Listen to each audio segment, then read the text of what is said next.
Okay, today we're diving into something I think a lot of us struggle with, how to talk about, sex work and sex workers with respect, how to have those conversations without being like awkward or judgmental. And we've got a really cool source for this deep dive. It's an episode from the Red Corner podcast. It's called How to Talk to Sex Workers with No Disrespect. Oh, that sounds really interesting. Yeah. It is a topic that I think a lot of people kind of shy away from, but Yeah. it's important to be able to discuss it sensitively and respectfully. Yeah, for sure. And it's not like any of us are like trying to be disrespectful, but it's easy to kind of trip up when Yeah. don't know much about something. And so the Red Corner hosts, they pointed this out right away, something that I think we're all kind of guilty of sometimes, and that's assumptions. We jump to conclusions about why someone might be in this line of work without even realizing it.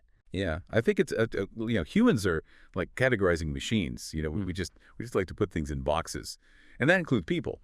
But with sex work, those assumptions are often rooted in really harmful stereotypes that can really dehumanize the individuals involved. Yeah, I mean, they actually had this great analogy in the episode. They said, imagine walking up to someone being like, so why'd you choose to be a cashier? Couldn't you, do better, Like, no offense, but we kind of ask these sorts of questions about sex work sometimes without even thinking twice. Right, and it's like I think that brings us to a really key point here, which is people first. Before we even get into the specifics Yeah. of how to have a respectful conversation, I think we just have to acknowledge the fundamental human dignity of sex workers. They deserve the same basic respect as anyone else, regardless of their profession. Totally. And it made me think about how powerful assumptions are, even on a psychological level. If you already have these negative judgments in your mind, it's going to kind of color how you interact with someone, even if you're trying to be polite, Absolutely. And there's actually research that shows that when we dehumanize a group of people, it becomes much easier to justify treating them poorly. Mm-hmm. We distance ourselves from their experiences, and we fail to see them as individuals worthy of empathy. Wow. Yeah. That's a little bit heavy, but it makes sense. So dismantling those assumptions is kind of the first step towards having these more respectful conversations. Absolutely. And the Red Corner hosts, they gave some really helpful do's and don'ts for actually talking to sex workers with respect. And a lot of it comes down to just treating them like you would any other person you encounter. Yeah, asking about their hobbies, their favorite books, what they had for breakfast. Exactly. Yeah. Just like you wouldn't, pry into the intimate details of a stranger's finances or a personal life, right? Yeah.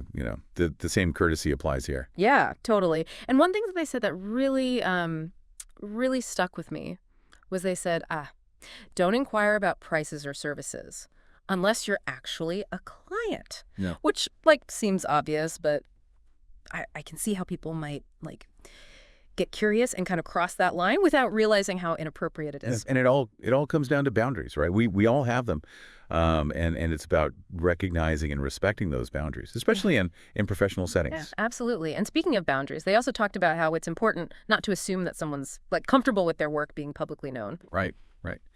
And this is where I think the impact of stigma really hits home, right? Because a lot of sex workers face discrimination and judgment from family, from friends, from potential employers if their profession is revealed. So it's a burden that most other professions don't have to carry. Yeah. So even if someone is open about their work in certain contexts, it's not our place to share that information without their consent. Exactly. Yeah. It's about respecting their privacy and recognizing that their profession is just one facet of their identity. Yeah, it really makes you think about how deeply ingrained that stigma is, because we wouldn't hesitate to talk about someone's job as a teacher or a doctor, but with sex work, it's suddenly this taboo topic. Yeah, right.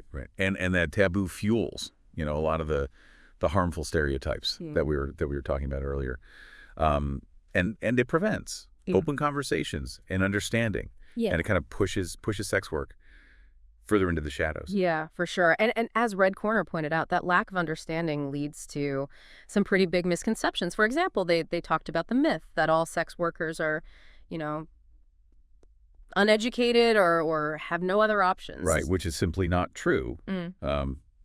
Many sex workers have degrees, they have passions, and they choose this work for a variety of reasons. They might enjoy the flexibility, the financial independence, or even find it empowering. Yeah, and they had this great line. They said, it's like assuming all nurses are saints and all lawyers are evil. Like any profession is going to attract a diverse range of people. Right, and yet this stereotype persists, and it creates a barrier for people who might be interested in sex work, but are afraid of the judgment and the stigma. Yeah, and it limits opportunities for those already in the industry too. Like imagine trying to get a loan or rent an apartment when society automatically assumes you're like desperate or, have no other skills. Absolutely. I mean, that's the insidious nature of stigma, right? It creates this self-fulfilling prophecy. It limits choices. Yeah. And it reinforces these negative perceptions. And it's not just about, economic opportunities. It affects their social lives, their mental health, their access to basic services. Yeah. It's kind of heartbreaking to think about. Like, someone being denied healthcare or facing discrimination simply because of their profession. Absolutely. The Red Corner hosts, they also touched on another misconception, which is that everyone in sex work hates it. Right. And that's where it gets really, really interesting, I think. They shared stories of sex workers who actually enjoy their work, who find it fulfilling or see it as a stepping stone to other goals. Yeah. It's a good reminder that individual agency and choice play a big role in any profession. And sex work is no different. Absolutely. So we've covered a lot of ground here, from understanding the power of assumptions and the importance of, prioritizing people over professions to debunking these common misconceptions and recognizing the very real harm that stigma causes. Yeah, it's a lot to unpack, and we're really just kind of scratching the surface here. But I think it's a good foundation for starting to have more respectful and informed conversations about sex work. Absolutely. But before we move on to the bigger picture of how, societal stigma impacts sex workers, I'm curious what stood out to you the most from what we've discussed so far? Well, I think it's been really eye-opening to kind of unpack these assumptions and misconceptions. It really highlights, how much we need to shift our thinking on these stereotypes to seeing individuals, Yeah.